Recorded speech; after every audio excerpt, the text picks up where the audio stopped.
윤석열 대통령의 검사 시절 대장동 대출 알선 브로커를 봐줬다는 왜곡 보도 의혹과 관련해 검찰이 JTBC를 압수수색했습니다.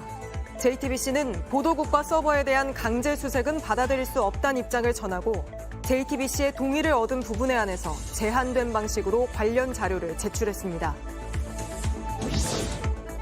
왕의 DNA를 운운한 교육부 사무관에게 아동학대 신고를 당한 선생님이 JTBC 취재진에 처음으로 당시 상황을 자세히 밝혔습니다.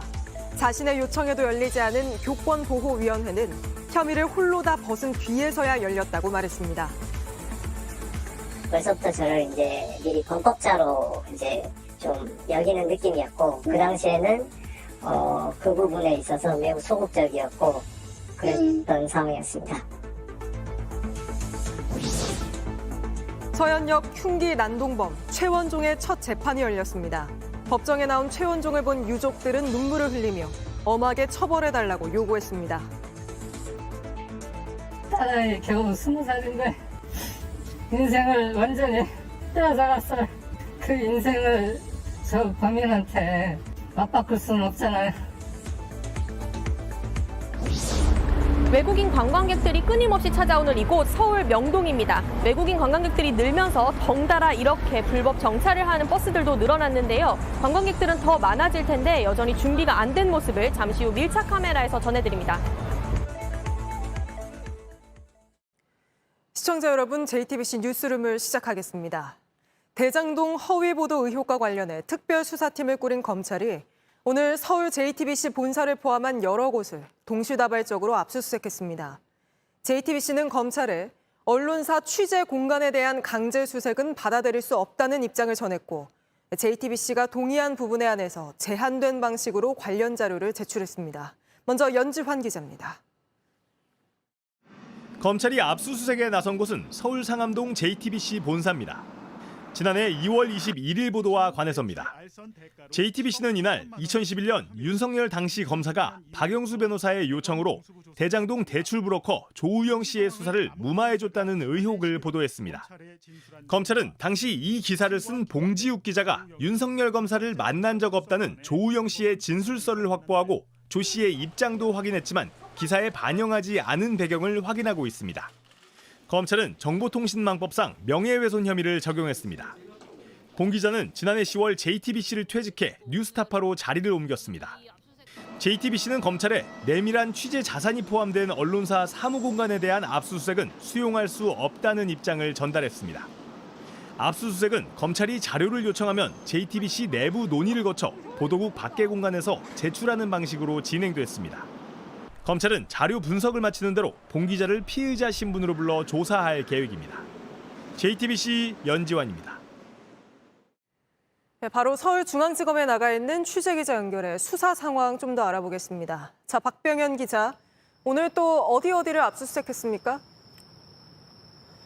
검찰의 압수수색은 오늘 오전 동시다발로 이루어졌습니다. 대선 사흘 전 김만배와 신앙림 전 뉴스타파 전문위원 두 사람의 대화를 보도한 뉴스타파 사무실과 해당 언론사 소속 봉지욱 기자의 자택 등을 압수수색했습니다. 네, 언론사를 강제 수색한 데에 대해 우려 목소리가 적지 않은데요. 수사에 나선 배경에 대해 검찰은 어떻게 설명하고 있습니까? 검찰 관계자는 대선 직전 이뤄진 허위 보도와 관련해 김만배와 신앙림 두 사람이 대화를 나누게 된 경위, 돈이 오고 간 관계, 그리고 보도 과정에서 배후 세력이 있었는지 등을 확인하기 위해 수사에 나섰다고 밝혔습니다. 검찰은 허위 보도 정황이 드러난 상황에서 악의적인 의도를 갖고 보도한 정황이 확인됐다고도 했습니다. 반면 언론단체들은 검찰이 여론조작이라는 답을 내려놓고 수사를 하고 있다며 언론 탄압이라고 반발했습니다. 네, 검찰이 적용한 혐의는 윤석열 대통령의 명예를 훼손했다는 건데 윤 대통령이 처벌해달라는 의사를 밝혔다는 겁니까? 검찰이 적용한 정보통신망법상 명예훼손 혐의는 반의사 불벌죄에 해당합니다. 이 피해자의 고소 없이도 수사는 가능하지만 피해자가 원치 않으면 검찰은 이 사건을 재판에 넘길 수 없습니다. 검찰 관계자는 법리 검토는 충분히 마쳤다면서 수사 과정에서 피해자 의사에 대한 부분을 확인해 나갈 예정이라고 밝혔습니다. 알겠습니다. 박병현 기자가 서울중앙지검에서 전해드렸습니다. 네, 이번엔 법조팀 이서준 기자와 좀 더 이야기 나눠보겠습니다. 자, 이 기자, 우선 어떤 혐의로 압수수색 영장이 나온 건지 다시 짚어볼까요? 뉴스타파는 어떻습니까? 네, 뉴스타파는 신앙님 당시 전문위원이 김만배로부터 1억 6,500만 원을 받고 김만배의 허위 인터뷰를 대선 직전 방송해준 배임 수재 등 혐의입니다. 2011년 윤석열 당시 대검 중수과장이 박영수 변호사를 선임한 부산저축은행 대출브로커 조우영 씨를 봐줬다는 내용의 인터뷰였습니다. 다만 뉴스타파는 신 전 의원과 김만배 간 돈 거래를 알지 못했다는 입장입니다. 네, 뉴스타파는 배임 수재 혐의 등이고 JTBC는 명예훼손 혐의죠.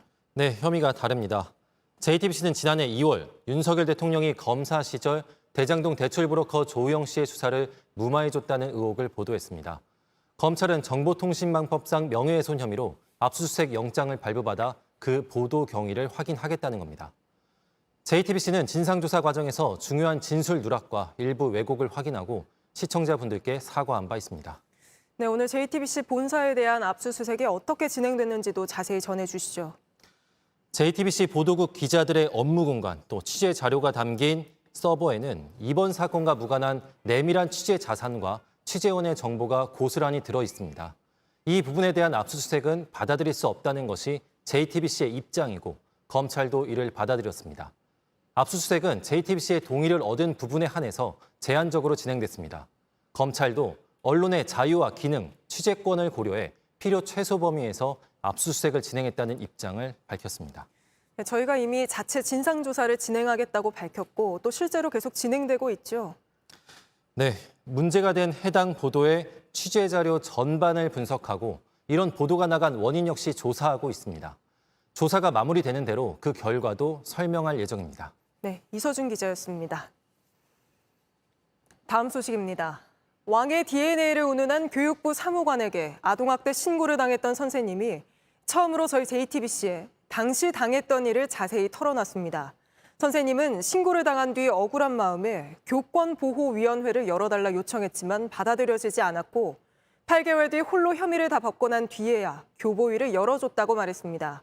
신고를 당한 것만으로 자신을 범법자로 여기는 것 같았다고 했는데 먼저 임예은 기자가 보도합니다. 지난해 말 A 교사는 교육부 사무관인 학부모에게 아동학대 신고를 당했습니다. 아이를 교실에 방치했고 친구들에게 아이의 장단점을 쓰라고 했다는 등의 이유였습니다. 학부모는 여러 곳에 민원을 넣었고 국민신문고엔 시정잡배란 표현도 썼습니다. 이에 A 교사는 학교 측에 교권보호위원회를 열어달라고 요청했지만 당시엔 받아들여지지 않았습니다. 벌써부터 저를 이제 미리 범법자로 이제 좀 여기는 느낌이었고 그 당시에는 매우 소극적이었고 그랬던 상황이었습니다. A 교사는 경찰 수사가 개시된 지 이틀 만에 직위해제됐습니다. 이후 시교육청과 시청, 경찰과 검찰 등에서 잇따라 조사받아야 했습니다. 고군 분투 끝에 A 교사는 검찰의 무혐의 처분을 받았습니다. 학교 측은 그제서야 뒤늦게 교권보호위원회를 열었습니다. 교보위는 교사를 보호할 수 있는 교내 유일한 장치인데도 정작 교사가 필요할 땐 제 역할을 못한 겁니다. 그 왕의 DNA 그 사건은 너무나 명백한 교권 침해잖아요. 교권보호위원회 자체가 제 기능을 하지 않았기 때문에 지금 교권 보호를 제대로 해주지 못했다는 거죠. 교권보호위원회가 열린 건 A 교사가 아동학대 신고를 당한 후 8개월이나 지난 뒤였습니다. JTBC 임예은입니다.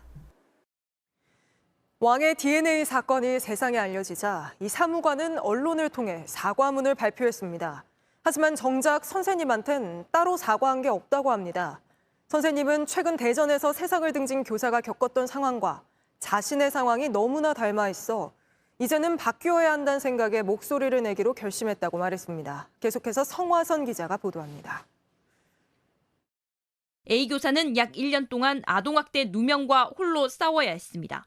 이제 끊임없이 그 사건에 대해서 반복적으로 이야기하고 학교나 혹은 교육청에서는 교사를 전혀 보호해주지 않고 혐의를 벗기 위해 각종 증거 자료도 직접 모아야 했습니다. 사비로 이제 변호사를 선임을 해서 반박을 했고 해명하고 반박하고 이 과정을 지금 한 7기관, 8기관 되는 것 같아요. 상황을 끊임없이 되돌리고 하는 것들이 이제 너무 고통스러웠죠.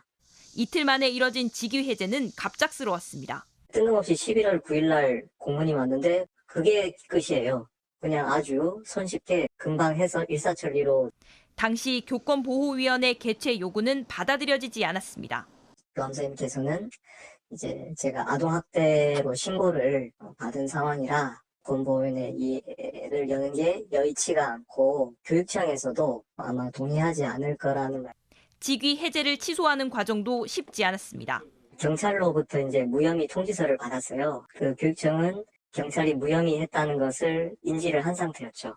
교육청이 이제 5가지 어떤 그런 이제 이유를 들어서 제가 아동학대를 했다고 이제 사건이 알려진 이후 학부모의 사과가 있었는지 물었습니다.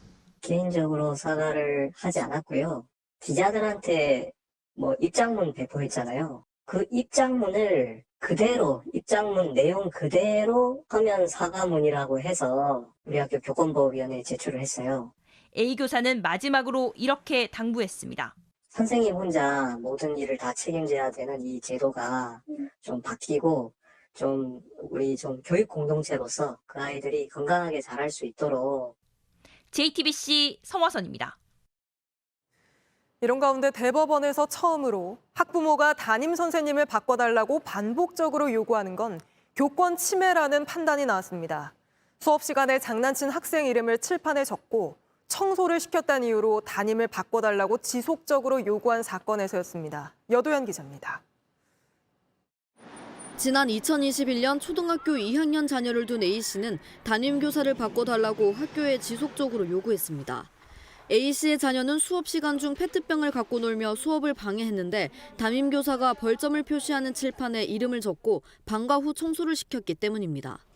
A씨가 아동학대라며 자녀를 학교에 보내지 않는 등 항의와 민원이 계속되자 담임교사는 우울증에 시달렸습니다. 학교는 A씨가 교권을 침해했다고 판단했습니다. 아이를 무단결석 시켜버리고 담임교체 이유도 아닌데 담임교체 요구하고 교육활동 이제 관여하고. 그러자 A씨는 받아들이지 않고 법원에 소송을 냈습니다. 1심과 2심 판결은 엇갈렸는데 대법원은 교권은 헌법에 보장돼 있다며 A씨가 부당한 간섭을 했다고 판단했습니다. 정당한 교육 활동에 대한 반복적이고 부당한 간섭은 허용될 수 없다는 점을 명시적으로 선언한 첫 판결입니다. 대법원은 학부모가 자녀 교육에 대해 의견을 낼 수 있지만 이것도 교권을 존중하는 방식으로 이루어져야 한다고 강조했습니다. JTBC 여도현입니다. 윤석열 대통령이 이종섭 국방부 장관을 교체하기로 했지만 이 장관에 대한 탄핵 문제를 놓고 정치권 논란이 계속되고 있습니다. 후임으로 지명된 신원식 후보자는 과거 12.12 쿠데타가 나라를 구하러 나온 것이었다는 자신의 발언을 해명하느라 진땀을 뺐습니다. 최규진 기자입니다. 민주당은 당초 오늘 의원총회를 열어 이종섭 장관 탄핵안을 당론으로 발의할지 여부를 결정할 계획이었습니다. 다만 오늘은 결론을 내리지 못했습니다. 탄핵 사유는 충분하지만 안보 공백 우려 등 당내 이견이 있다고 했습니다. 최근 북러 회담이나 또 북한의 미사일 발사나 이제 이런 상황들에서 안보에 대한 국민들의 우려도 존재할 수 있기 때문에 이 두 가지 의견을 종합적으로 판단하고 내일 오전에 결론을 지을 예정입니다. 윤석열 대통령이 사표를 수리할 경우 탄핵이 불가능해질 것이란 지적도 있었지만 상황이 달라졌습니다. 대통령실이 당분간 이 장관의 사표를 수리하지 않겠다고 밝혔기 때문입니다. 탄핵안의 불씨가 다시 살아난 겁니다. 다만 탄핵안을 추진하지 않더라도 특검법을 통해 이 장관의 책임은 끝까지 묻겠다고 했습니다. 수사 외압 의혹에 대해서 누가 책임을 져야 한다는 것입니까? 탄핵을 피하기 위한 방탄 인사로 국민의 분노를 잠재울 수는 없을 것입니다. 민주당은 신원식 국방부 장관 후보자가 과거 12.12 쿠데타를 나라를 구하러 나온 것이라고 옹호한 발언 등도 도마 위에 올렸습니다. 신 후보자는 앞뒤 맥락이 잘린 이야기라며 인사청문회 과정에서 소명하겠다고 했습니다. 그 과거에 했던 발언에 관련된 모든 것은 저는 어떤 사건에 대해서는 대법원 확정 판결과 그리고 정부의 공식 입장을 100% 지지합니다. 민주당은 신 후보자 등을 향해 퇴행적 개각이라며 철회를 요구했습니다. JTBC 최규진입니다.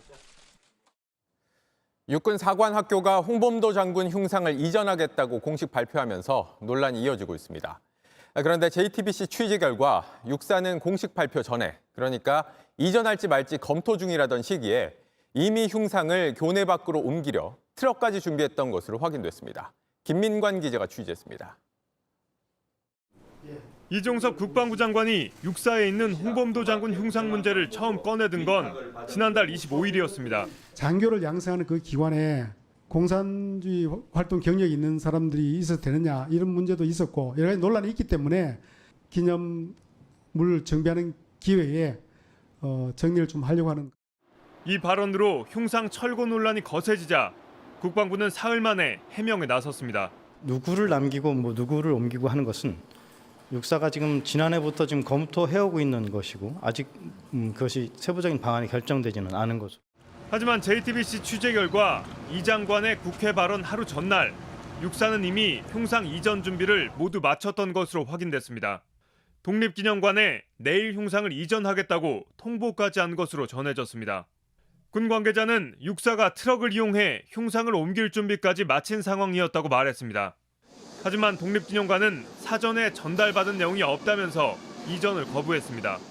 이와 관련해 육사는 국방부를 통해 이전 계획을 미리 전달했고 보훈부와 독립기념관이 협의하는 과정에서 논의가 중단됐다고 주장했지만 보훈부는 국방부의 공식 요청이 없었다고 반박했습니다. 논란 끝에 육사는 지난달 31일 홍범도 장군의 흉상을 외부로 이전하겠다고 뒤늦게 발표했습니다. JTBC 김민관입니다. 러시아 푸틴 대통령과 정상회담을 마친 김정은 북한 국무위원장이 다시 전용 열차에 올랐는데 이번에 향한 곳은 전투기 공장이 있는 곳입니다.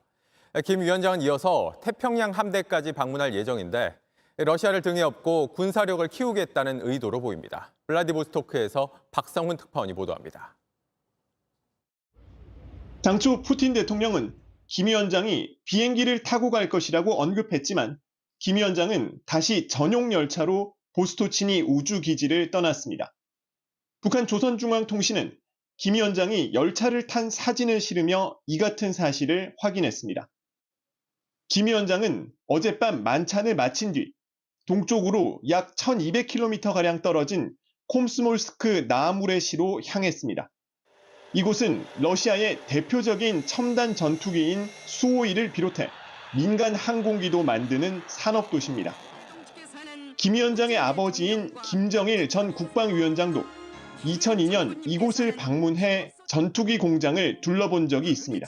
Впереди у председателя большая программа. Он же отсюда еще летит в Комсомольск-на-Амуре, будет посещать заводы, где производится авиационная техника, и гражданская, и боевая. 김 위원장은 오는 16일엔 남쪽으로 내려와 블라디보스토크에 있는 극동 태평양 함대도 방문할 것으로 보입니다. 이곳이 러시아 태평양 함대 사령부입니다. 오전부터 건물 주변에 무장 군인들이 동원돼 벌써부터 경계를 강화하는 모습이 포착됐습니다. 군인들이 사령부 건물을 닦는가 하면 주변에 경찰 차량도 배치됐습니다. 태평양 함대에서 차로 3시간 거리에 떨어진 즈베즈다 조선소의 경비도 삼엄합니다. 일반 선박 외에도 핵잠수함의 건조, 정비 기술을 가지고 있는 곳인 만큼 김 위원장의 방문 가능성을 배제할 수 없는 상황입니다. 블라디보스토크에서 JTBC 박성훈입니다.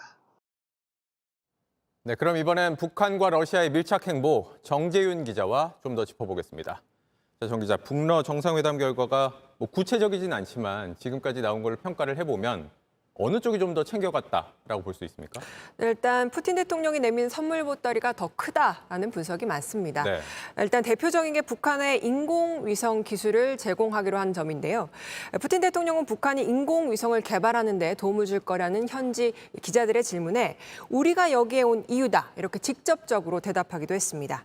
최근 북한이 연이어서 군사정찰 위성 발사에 실패한 만큼 우주 분야 강국인 러시아로부터 어떤 필요한 기술을 지원받는 게 현재로서 급선무입니다. 네, 그런데 이게 인공위성 기술이란 게 대륙간 탄도미사일, 그러니까 ICBM 기술을 얘기하는 걸 텐데 실제로 러시아 기술이 넘어갔다. 이게 우리에겐 좋은 소식이 아니잖아요. 맞습니다. 북한이 그동안 자체적으로 계속해서 ICBM을 개발해왔죠. 그런데 러시아한테 이제부터는 대놓고 기술을 전수받는다라고 한다면 빠른 시간 내에 탄도미사일 위협이 더 고도화될 수 있다는 뜻입니다. 네. 그리고 뿐만 아니라 얼마 전에 김 위원장이 전술핵 잠수함을 더 많이 만들겠다 이렇게 선언을 하기도 했는데 때문에 핵 추진 잠수함 기술 등도 이번에 협력하는 걸 논의하는 거 아니냐 이런 우려가 나오고 있습니다. 여기다 거기다 더해서요. 우주 비행사를 우주로 보내는 것도 러시아가 도와주겠다 이렇게 이야기를 했는데요. 러시아는 김 위원장에게 유리 가가린 등 옛 소련 우주 비행사들의 사진 그리고 이 사인 등을 선물하기도 하면서 우주 기술 분야에 있어서도 적극 지원을 표했습니다. 네, 그런가 하면 러시아가 군사 지원 말고도 다른 분야 지원도 약속을 한 것 같아요. 네, 식량이나 에너지 그리고 북한 노동자 파견 등 이런 비군사적인 측면에서도 논의가 있었던 걸로 보입니다. 네.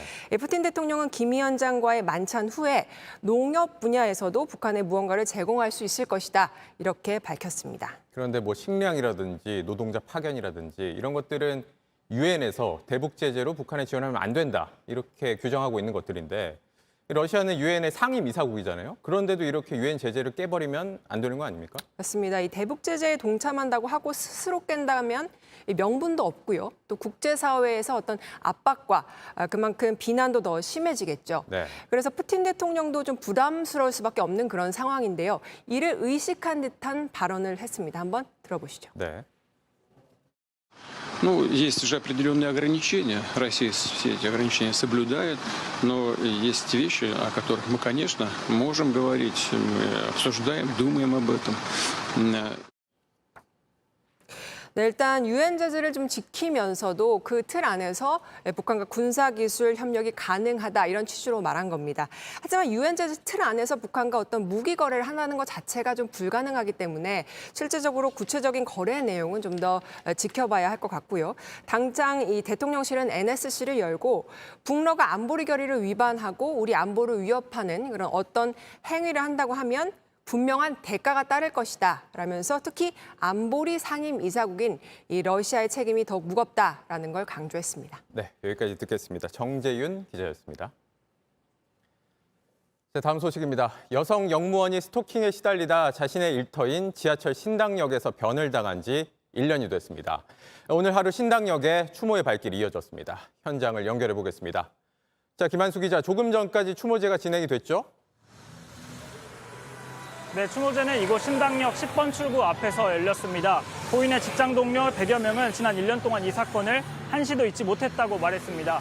당시 고인은 저녁 시간 이곳 역사에서 홀로 근무를 하다 참변을 당했습니다. 서울교통공사는 이후 2인 1조로 순찰을 하도록 해 재발을 막겠다고 말했지만 오늘 모인 동료들은 현장을 모르는 소리라고 말했습니다. 업무와 인력은 그대로인데 말로만 2인 1조를 하라고 해도 실제로는 홀로 근무할 수밖에 없다는 주장입니다. 네, 오늘 신당역을 찾은 시민들도 많이 있었죠? 네, 낮부터 많은 시민들이 모였습니다. 추모객이 남긴 메모를 살펴보거나 묵념을 하는 시민들도 보였습니다. 국화꽃을 들고 있는 시민들에게 지난 1년 동안 변한 점이 있는지 물어봤습니다. 직접 들어보시죠. 요즘 계속 비슷한 일들이 일어나잖아요. 그래서 뭐 딱히 그렇게 크게 변한 건 없고 그냥 저 스스로 조심해야 된다고 생각을 하고 있고. 네, 범행을 저지른 피의자의 이름이 전주환입니다. 전주환은 어떤 처벌을 받게 되죠? 네, 전주환은 현재 구속 상태로 재판을 받고 있습니다. 2심 재판부가 무기징역을 선고했는데 전주환 측이 상고를 내 현재 대법원의 판단을 기다리고 있습니다. 유족을 대리하는 변호사는 일주기를 앞두고 피해자의 넋을 기리는 것은 엄벌뿐이라고 말했습니다. 마지막으로 이곳에 남아있는 추모 글귀를 하나 전해드리고 싶은데요. 고인의 친구가 적은 것으로 보입니다. 나 혼자 30살 돼서 미안해 친구야. 세상은 아직도 너무 시끄럽다. 내 친구 거기선 아프지도 힘들지도 말고 너 하고 싶은 거 다 하면서 행복해라. 지금까지 신당역 10번 출구에서 JTBC 김한수입니다.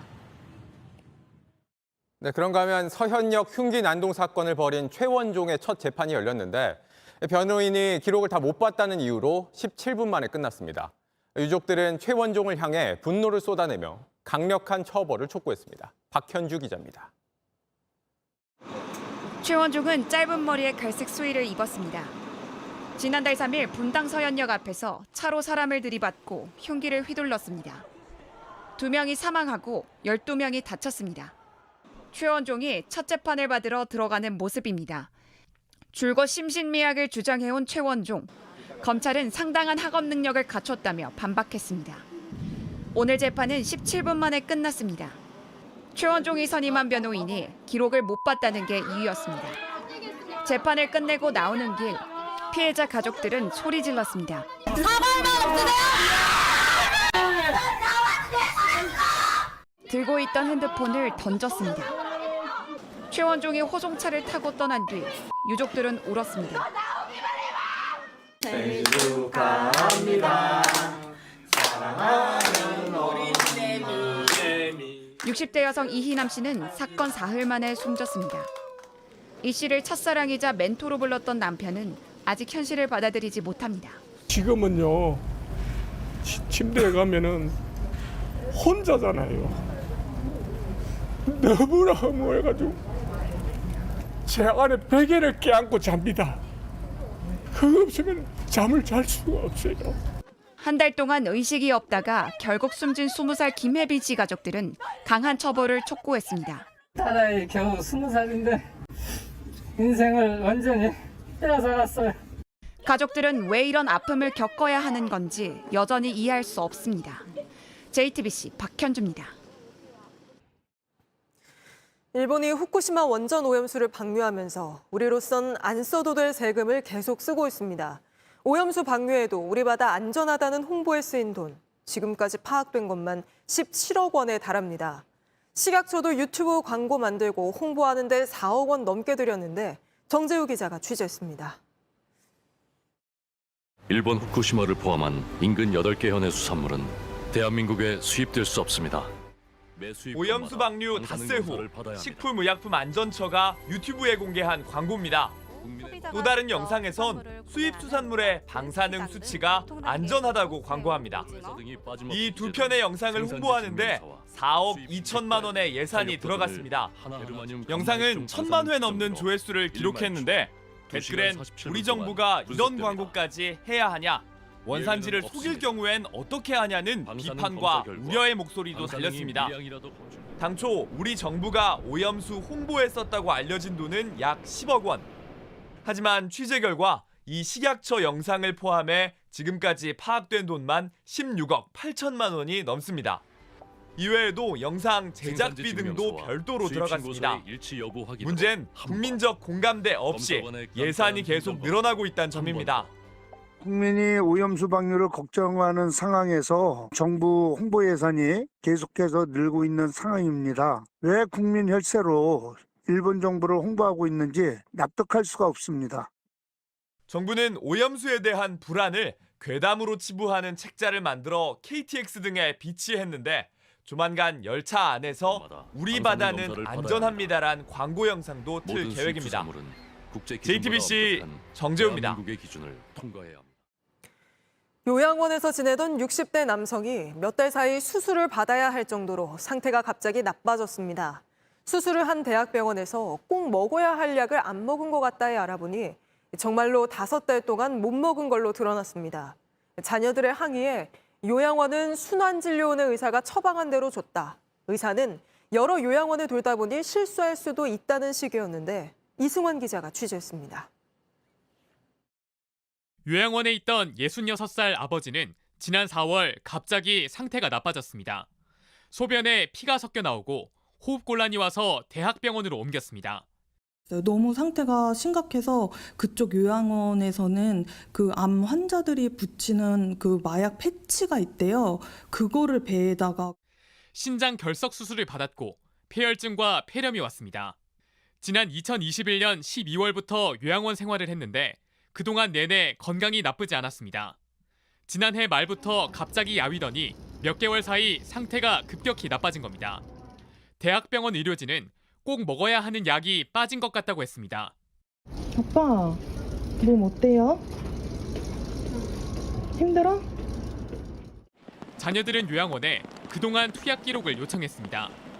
매일 먹어야 할 심장약과 고혈압약, 비뇨기과 약이 지난해 11월부터 빠졌다는 사실을 발견했습니다. 단순 감기약이라던가 뭐 그런 일반적인 약도 아니고 저는 이해할 수 없는 노릇이고. 항상 먹던 약인데 왜 빠졌냐는 질문에 요양원은 순환진료오는 의사가 처방한 대로 줬을 뿐이라고 했습니다. 의사 선생님이 주시는 처방에 의해서 그대로 움직이고 약을 심부름하는 사람에 불과해요. 의사를 찾아가 약을 빠뜨리고 처방한 이유를 물었습니다. 사실 기억이 잘 나지 않아요. 한 3-4군데 요양원을 다 갔다 와서 처방을 내다 보면은 빠질 수 있죠, 당연히. 여러 요양원을 돌면서 처방하다 보니 실수할 수도 있다는 겁니다. 그러면서 요양원에 책임을 넘겼습니다. 요양원에서 그 얘기를 해야죠. 이 약이 안 왔습니다. 환자에 대한 관심이 없었기 때문에 5개월 이상의 긴 시간이 이렇게 지났다고 생각을 하거든요. 요양원과 의사에겐 한 명 노인일 뿐이지만 한 사람 생명은 귀합니다. JTBC 이승환입니다. 스마트폰 앱 마켓을 양분하다시피 한 구글과 애플이 적잖은 서비스에 바가지 이용료를 받고 있는 걸로 드러났습니다. 애플 앱스토어에선 카카오톡 이모티콘을 토종 앱 마켓보다 3,000원 비싸게 파는 식인데 애플 사용자는 다른 앱 마켓을 못 쓰기 때문에 꼼짝없이 웃돈을 주고 살 수밖에 없습니다. 김도훈 기자입니다. 카카오톡 채팅방에서 이모티콘을 무제한으로 쓸 수 있는 상품입니다. 2021년 출시 이후 누적 이용자 수만 1,200만 명이 넘습니다. 한 달 이용료를 보면 국내 통신 3사가 만든 원스토어에선 3,900원입니다. 반면 구글 플레이 스토어는 5,700원을 받습니다. 애플 앱스토어는 더합니다. 원스토어보다 70% 비싼 6,900원에 팝니다. 그나마 안드로이드폰 사용자는 구글 대신 원스토어를 택할 수 있습니다. 하지만 아이폰 사용자는 앱스토어에서만 상품을 사도록 한 애플의 정책 때문에 선택권도 없이 웃돈을 내야 합니다. 구글이랑 금액 차이가 나는지 모르고 있었습니다. 애플을 사용하는 사람들은 무조건 애플에서밖에 결제를 못하니까 부당한 것 같습니다. 한국소비자원이 구글과 애플, 원스토어, 앱마켓 3사에서 파는 인앱 구매 상품 84개 가격을 조사했습니다. 그 결과 같은 유료 상품인데도 평균 가격은 애플과 구글이 26,000원대로 원스토어보다 2,000원 이상 비쌌습니다. 가장 가격 차이가 많이 나는 건 인터넷 방송인 아프리카TV 연간 이용권입니다. 구글이 원스토어보다 33,000원가량 비싸게 팔고 있습니다. 응답자의 절반 정도는 이렇게 앱마켓에 따라서 가격이 다르다는 사실조차도 모르고 있었습니다. JTBC 김도훈입니다. 철도노조가 오늘부터 오는 월요일 오전 9시까지 나흘간의 총파업에 돌입했습니다. KTX 등 열차와 수도권 134호선 지하철이 영향을 받게 됐는데 서울역에 나가 있는 취재기자 연결해 자세한 상황 알아보겠습니다. 자, 정원석 기자. KTX를 포함해 나흘간 1,000편 넘는 열차 운행이 취소됐다고요? 네, 제 뒤에 있는 전광판이 곧 출발 예정인 KTX 열차편들을 보여주고 있는데요. 하나, 둘, 셋, 저 빨간색으로 표시되어 있는 건 취소편들입니다. 오늘 하루 전국의 KTX 운행률은 평소에 76% 수준이었는데요. 4대 중 1대는 운행을 안 했다는 겁니다. 예약한 열차편이 취소돼서 다시 다른 열차의 승차권을 구입하는 승객들도 있었는데 얘기 들어보시죠. 원래 10시 거 예매했었는데 갑자기 운행 중지됐다고 해서 1시간 뒤 걸로 예매해서 하러 왔어요. 가서 일을 봐야 되는데 지금 제 시간에 오지 않아갖고 좀 많이 불편함을 느끼고 있습니다. 네, 그 정도 상황이라면 오늘 출퇴근길 혼란은 없었는지도 궁금한데요. 네, 저희가 서울역과 용산역 그리고 신도림역까지 3군데를 돌아봤습니다. 출근길은 평소와 크게 다르지 않았습니다. 파업이 출근 시간이 어느 정도 지난 오전 9시부터 시작된 영향도 있었습니다. 정부는 대체 인력을 투입해서 출퇴근 시간 지하철 운행률을 평소에 80에서 90%로 유지하기로 했는데요. 하지만 운행 간격이 길어지다 보니 시민들이 몰린 퇴근길에는 좀 더 혼잡한 모습이었습니다. 이를 감안해서 서울시와 경기도 등 지자체들은 주요 기간에 버스편을 더 늘려서 운행하고 있습니다. 네, 이번 파업은 일단 나흘간인데 2차 파업도 염두에 둬야 하는 상황이라고요? 네, 쟁점에 대한 노조와 국토부의 입장 차이가 큰 상황인데요. 이 때문에 철도 노조 측은 이번 파업이 1차 경고 파업이라는 점을 강조했습니다. 노조의 핵심 요구사항은 수서행 KTX를 신설하고 나아가선 SRT와 통합해서 철도의 공공성을 강화하라는 겁니다. 노조 측은 이번 파업은 국민의 편익을 늘리기 위한 싸움이라며 양해를 부탁하고 있는데요. 반면 국토부는 정부 정책은 협상의 대상이 될 수 없다면서 이번 파업을 불법으로 규정하고 또 노조의 복귀를 촉구하고 있습니다. 네, 알겠습니다. 서울역에서 정원석 기자가 전해드렸습니다. 큰 홍수로 이미 수천 명이 숨진 리비아에서 사망자 수가 2만 명에 이를 수 있다는 관측이 나왔습니다. 곳곳에 수습하지 못한 시신이 널려 있어 전염병 같은 2차 피해까지 우려되고 있는 상황입니다. 이도성 기자입니다. 대홍수 피해를 입기 전후를 비교한 리비아 항구 도시 데르나의 위성 사진입니다. 과거 녹지는 진흙으로 뒤덮였고 해안가 일부가 바다로 떠내려가면서 마을의 5분의 1이 유실됐습니다. 건물은 가루가 돼버렸고 자동차는 곳곳에 처박혔는데 인명피해는 더 심각합니다. 데르나 시장은 현지 매체 인터뷰에서 사망자가 최대 2만 명에 이를 것이라고 밝혔습니다. 정부의 행정 기능이 마비되면서 정확한 사망자 수 집계까진 상당 기간이 소요될 걸로 보입니다. 곳곳에 수습되지 못한 시신이 널려 있는 데다 배수가 되지 않아 전염병 등 2차 피해 우려도 커지고 있습니다. 시신이 몰려들면서 병원 두 곳은 사실상 임시 영안실로 바뀌었습니다. عدد الوفيات اللي حاليا في القسم هذا بالذات 1700 وفاة الى الان كيف نحصرهم؟ نحصر فيهم موجودين قاعدين في الممرات. 인근 모로코에선 강진 복구 작업이 본격화하고 있습니다. 천막 아래 마련한 간이병원에서 다친 사람을 치료하고 피해가 컸던 산악 지역은 헬기 등을 이용해 보급품을 전달했습니다. فرحان وخمسة الوالد فرحان حين جبت تاكسي تاهو من الحياة هذا الشيء اللي كان. 모로코 지진 사망자는 현재까지 3,000명에 육박하는 걸로 잠정 집계됐습니다. JTBC 이도성입니다.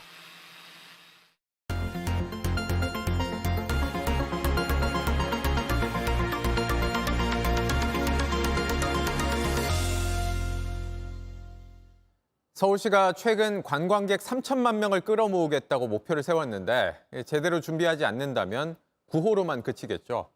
외국인들이 주로 찾는 서울 명소마다 관광버스 댈 자리가 없어서 매번 아수라장이 된다고 합니다. 밀착 카메라 이희령 기자입니다. 비가 쏟아지는데도 명동거리는 북적입니다. 가이드 설명도 듣고 사진도 찍습니다. 버스에서 내리고 또 내립니다. 명동에선 관광버스가 끊임없이 사람들을 내려줍니다. 외국인 관광 코스 중 한 곳인 이곳 백화점 앞은 원래 버스를 세워두면 안 되는 곳인데요. 하지만 지금 보시는 것처럼 버스 정류장처럼 쓰이고 있습니다. 버스들이 하나둘 차선을 채웁니다. 손님들이 관광을 마치고 돌아오기를 기다리는 겁니다. 한 버스는 50분 가까이 불법 정차를 했습니다. 네, 저희 지금 취재하고 있는데 그 버스 기다리고 있는 거예요. 그럼 여기 정차하셔도 되는. 내리세요. 버스를 피해가느라 지나가는 차들이 서로 뒤엉킵니다. 여기서 내려주고서는 빨리 딴 데로 가야 되는데 가지를 않아. 출근 시간이나 퇴근 시간 그때 여기 관광차들이 또 몰려온다고요. 이제 정체되니까 질서가 없어. 개방된 청와대도 관광 명소입니다. 이곳은 청와대로 들어가는 도로입니다. 도로 한쪽에는 이렇게 선이 그어져 있는데요. 관광버스가 주차해도 되는 구역을 표시해둔 겁니다. 그런데 건너편 구역은 그렇지 않습니다. 차를 대서는 안 되는 구역인데 지금 버스들이 줄지어 서 있습니다. 시동을 켜고 공회전 상태로 있습니다. 불법 주정차를 365일 단속한다는 표지판과 현수막도 소용없습니다. 원래 안 돼요. 제가 여기서 2번 지켰거든요. 될 데가 없으니까 어떻게 할 수가 없어. 과태료 물어야죠. 관광객들을 태우기 위해 차선 2개를 차지할 때도 있습니다. 공회전, 좀 틀어놓는 버스들이 좀 있어요. 근데 그게 굉장히 시끄러워요. 청와대를 개방했으면 그래도 주차하는 공간을 마련해주고 그런 걸 해야 되는데 없으니까요. 이곳은 청와대에서 가장 가까운 관광버스를 세워둘 수 있는 주차장입니다. 지금도 관광버스들이 들어가고 있는데요. 이미 주차장 안에는 버스로 가득 차 있습니다. 이중 주차를 해야 할 정도입니다. 이곳은 48대까지만 주차할 수 있습니다. 주차장도 있던 것도 없어지고 주차장도 2시간 이상 못 되게 돼 있어요. 말로만 뭐 떠들어가지고 많이 들어오라고 그러는데 실질적으로 어떤 거기에 대한 서포팅은 전혀 안 되고 있는 거지. 당장 이번 달 말부터 중국 황금 연휴가 시작돼 단체 관광객은 훨씬 늘어납니다. 주차장을 더 확보하겠다는 서울시 발표가 뒤늦은 이야기로 들릴 수밖에 없는 이유입니다. 올해 그리고 내년이 한국 방문의 해라고 합니다. 더 많은 관광객들을 받을 준비 정말 되어 있는 걸까요? 오라고 홍보만 할 게 아니라 돌아볼 때입니다. 밀착 카메라 이희령입니다. 다음 이슈 전해드립니다. 지금은 없던 일이 됐고 이미 멤버 일부가 군복무 중이긴 하지만 그룹 BTS의 군면제 문제가 한동안 뜨거웠죠. 군복무를 아예 빼주자는 게 아니라 예술체육요원으로 대체 복무하게 해주자는 거였습니다. 올림픽에서 메달 딴 선수들 기초훈련만 받고 원래 하던 일 열심히 하면 군복무한 거로 간주하는 그 제도를 적용해 주자는 거였는데 이게 50년 전에 도입된 제도다 보니까 예술 분야에서의 기준이 문제였습니다. 국악 콩쿠르, 무용 콩쿠르, 전주 대사슴놀이 같은 국내 대회에서 1위를 하면 대체 복무를 허용해 주는데 빌보드 1위를 한 BTS는 왜 허용해 주지 않느냐는 거였죠. 논란이 커지자 지난해 병무청이 이걸 개선하겠다고 밝혔습니다. 그러나 저희가 올해 달라졌다는 제도를 살펴보니 개선된 점은 사실상 없었고 형평성 논란도 해결하지 못했습니다. 구혜진 기자가 취재했습니다.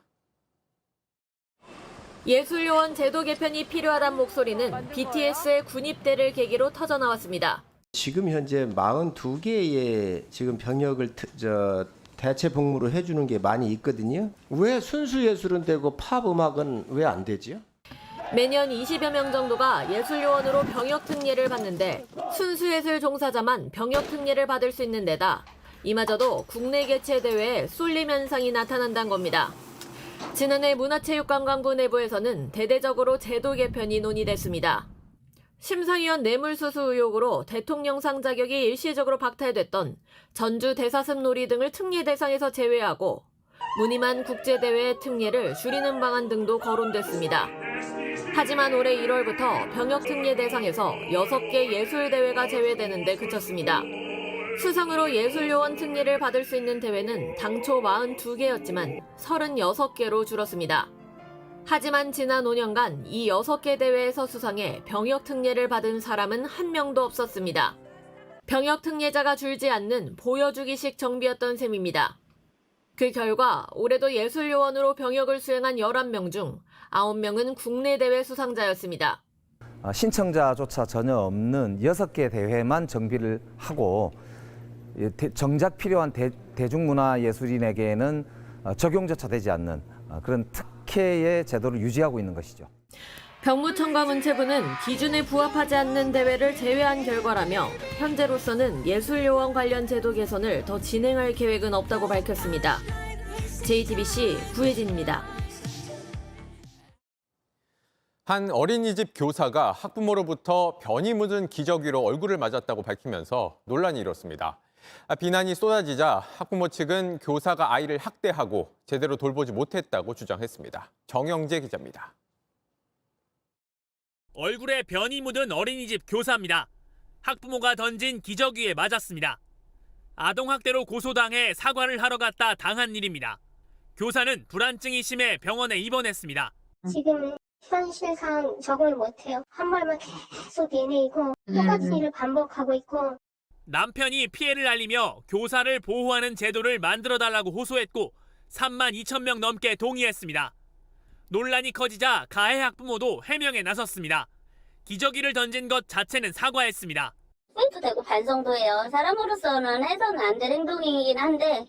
하지만 아이가 아파 병원에 있는데 연락도 없이 무작정 들러 화가 났다고 했습니다. 아프든 말든 저희 쪽에서는 전혀 상관없이 병원에 찾아와서 어떻게든 무마시켜보려고 했던 것 같아요. 아이를 혼자 골방에 재운 걸 뒤늦게 알게 되어서 교사를 아동학대로 신고했다고 했습니다. 아이를 지은 곳이 아니라 연락처 분리하는 공간이에요. 안방 그런 붙박이장을 개조했다고 하더라고요. 교사 측은 반발했습니다. 3월부터 계속적으로 이렇게 이 아동학대를 한다는 교사에 대해서 불만을 제기했으면서 왜 계속 이 어린이집에 보냈는지. 경찰은 이미 아동학대로 고소당했던 교사와 기저귀를 던진 학부모 모두를 조사할 계획입니다. JTBC 정영재입니다. 좁고 열악한 번식장에 갇혀 학대당하던 개 1,400여 마리가 최근 구조됐다는 소식 전해드렸습니다.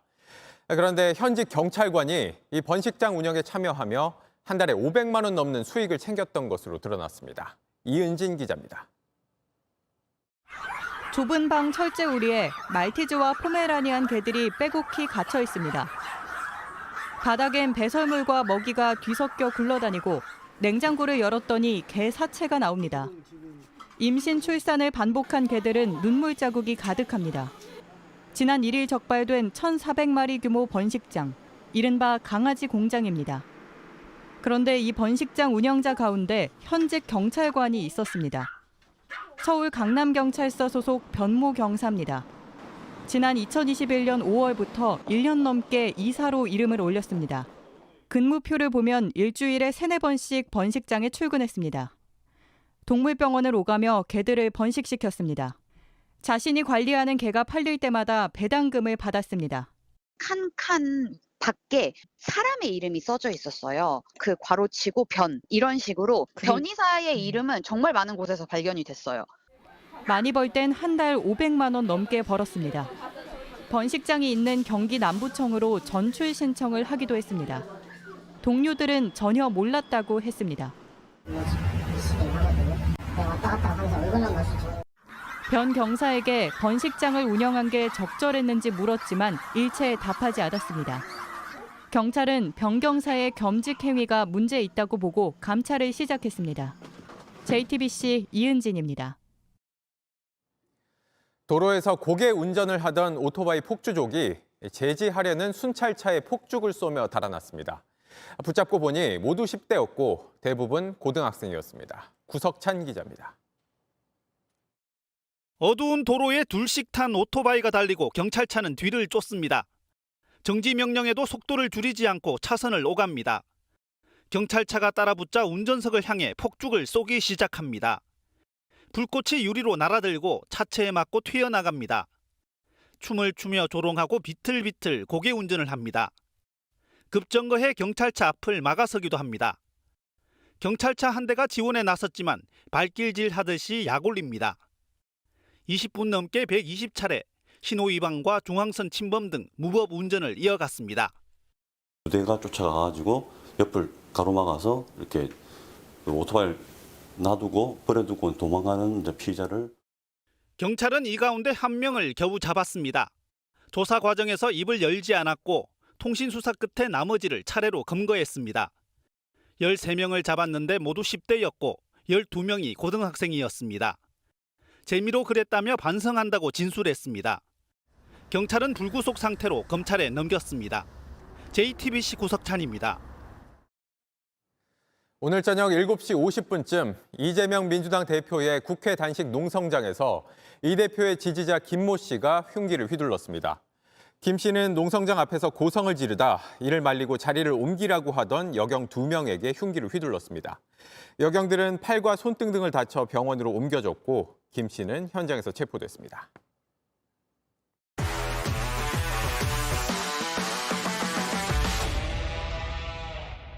스포츠 뉴스입니다. 첫 경기가 닷새 앞으로 다가왔습니다. 하지만 이강인이 아시안게임에 합류할지는 아직도 불투명한데요. 소속팀 파리 생제르맹이 확답을 주지 않아서 황선홍호의 속이 타들어가고 있습니다. 최종혁 기자입니다.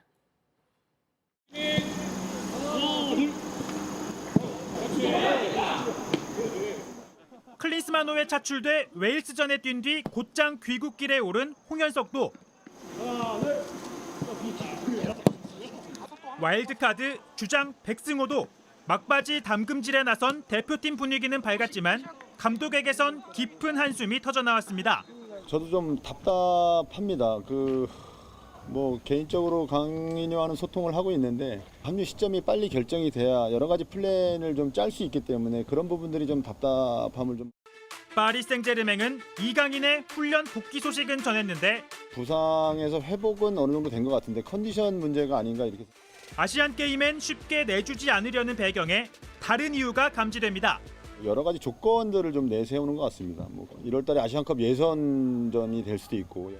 2018년 아시안게임에 나간 뒤 아시안컵엔 늦게 차출된 손흥민처럼 협상 카드를 꺼냈단 겁니다. 본인들이 좀 유리한 입장으로 끌고 가려고 하는 움직임이 좀 있는 것 같아서 협의가 좀 잘 돼서 조금 그 늦은 시기보다는 좀 조속히 합류하는 것을 좀. 이를 위해선 클린스만 감독과의 대화도 필요한데 아시안컵은 의무 차출 대회라며 선을 그었습니다. 강인이도 연락 와서 어떻게 되고 있냐라고도 물어보고 있고 그냥 계속 제가 빨리 오라고 얘기하고 있습니다. 본인도 최대한 빨리 오겠다고. 지난 2달간 한 번도 22명 완전체 훈련을 하지 못한 황선홍호는 아시안게임 3연패를 목표로 이틀 뒤 중국으로 향합니다. JTBC 최종혁입니다. 클린스만 감독이 45일 만에 돌아와서 한 말은 여러분이 오라고 해서 왔다 였습니다. 원격 근무에 잦은 출장까지. 이렇게 쏟아지는 비판에 대해선 질타를 하더라도 내년 아시안컵이 끝난 다음에 해달라고 했습니다. 온누리 기자입니다. 6경기 만에 첫 승을 거두고 돌아온 축구 대표팀. 시선은 45일 만에 귀국한 클린스만 감독에게 집중됐습니다. 유럽에 남아 해외파 경기를 지켜보려던 감독은 비판 여론을 의식해 예정보다 빨리 돌아왔습니다. Yeah, because you asked for it. No, because obviously the KFA said, there's a lot of media waiting normally for the team when they come back home. Germany or United States, we never got a reception at the airport with the team. 팬들은 원격 근무와 잦은 해외 출장 대신 한국에서 일해주길 원하는데 감독의 입장은 바뀌지 않았습니다. No, I'm in and out, going back and forth, and obviously now I'm going to see some games here, and then I go back, and then I connected with games in Europe, and then obviously we have already planning. 대표팀 구성은 역대 최고란 평이지만 감독의 언행이 비판을 부르는 특이한 상황 속에서 클린스만 감독은 그저 응원을 당부했습니다. Especially a national team needs the help of the fans, it needs the help of the media too, to believe in it and to build a positive momentum. It happens like Germany in the World Cup. It was all negative towards Qatar, negative towards everything. Boom. 평가전은 과정일 뿐 내년 1월 아시안컵에서 우승할 자신이 있다며 최근 연관된 독일 감독직에도 선을 그었습니다. If it doesn't go well, it's enough time to criticize or fire the coach or do whatever you want to. 축구 대표팀은 10월 튀니지, 베트남과 친선전을 치른 뒤 11월부터는 북중미 월드컵 예선에 들어갑니다. JTBC 온누리입니다.